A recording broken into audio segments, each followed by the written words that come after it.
Madame la maire, mes chers collègues, d'abord, je souhaite, au nom du groupe Révéler Rennes, vous adresser tous nos vœux de félicité et de sérénité pour cette année 2022. Sans les contraintes sanitaires que nous subissons actuellement, peut-être aurions-nous partagé un verre, soyons fous, trinquer ensemble à notre santé et à celle de nos concitoyennes et concitoyens. Lors de tels événements, il n'est pas rare qu'une personne lève un verre de jus de fruits. Il n'est pas si rare que d'autres restent perplexes et s'interrogent. Malade, enceinte, rabat-joie ? Peut-être que cette personne souhaite tout simplement ne pas boire d'alcool, qu'elle a choisi de faire un dry January, un janvier sobre. En 2020, l'alcool a causé la mort de plus de 40 000 personnes en France. 23,7% de la population âgée de 18 à 75 ans, soit près d'un adulte sur 4, consomme plus de divers standards par semaine, ce qui affecte leur espérance de vie. Plus d'un tiers des 13-25 ans pratiquent le binge drinking, soit la recherche d'ivresse sur un temps très court. Et en Bretagne, plus spécifiquement, 43,5% des 18-30 ans déclarent consommer de l'alcool toutes les semaines, ce qui nous place au premier rang des régions où cette tranche d'âge consomme le plus d'alcool. Enfin, selon le bulletin de santé publique Alcool en Bretagne de janvier 2020, aux urgences hospitalières, plus de 15 000 passages en lien direct avec l'alcool sont recensés en 2017, soit 42 passages par jour, en moyenne. Les taux régionaux de mortalité pour les principales pathologies en lien avec l'alcool sont supérieurs à la moyenne nationale. La Bretagne est la deuxième région aux taux les plus importants. J'évoque tous ces indicateurs pour que les affres des nuits rennaises ne puissent pas être minimisées et qu'elles soient prises en compte de façon objective dans le cadre d'une politique de santé publique locale et globale. Qu'on cesse de se voiler la face en se disant « il faut bien que jeunesse se passe ».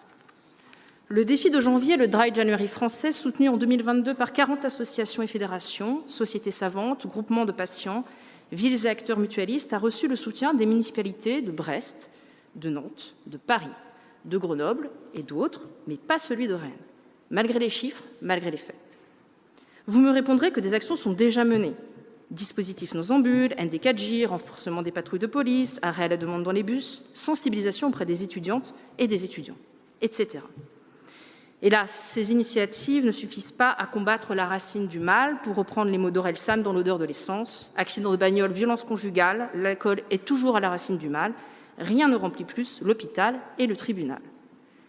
Le défi de janvier est l'occasion de rappeler que la sobriété ponctuelle ou permanente est l'une des armes les plus efficaces contre la violence.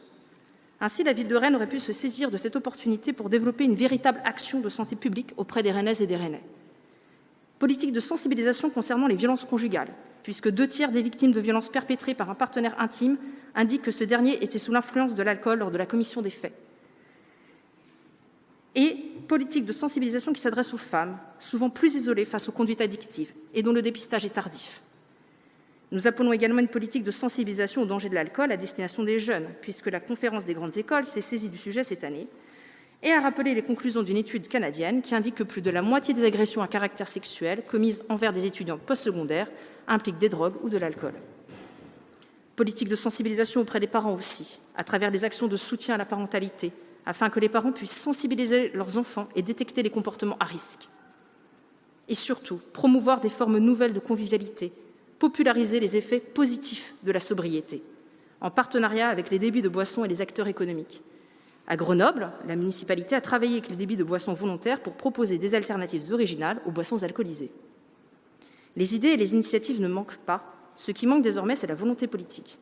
Pourtant, il s'agit d'un sujet capital dans une ville où la nuit est parfois perçue comme une menace pour celles et ceux qui rentrent seuls, pour les parents inquiets de voir leurs ados s'attarder en ville, pour les policiers qui font parfois face à une violence exacerbée par une consommation excessive d'alcool, pour les riverains et commerçants qui subissent les dégradations et les désagréments provoqués par l'ivresse.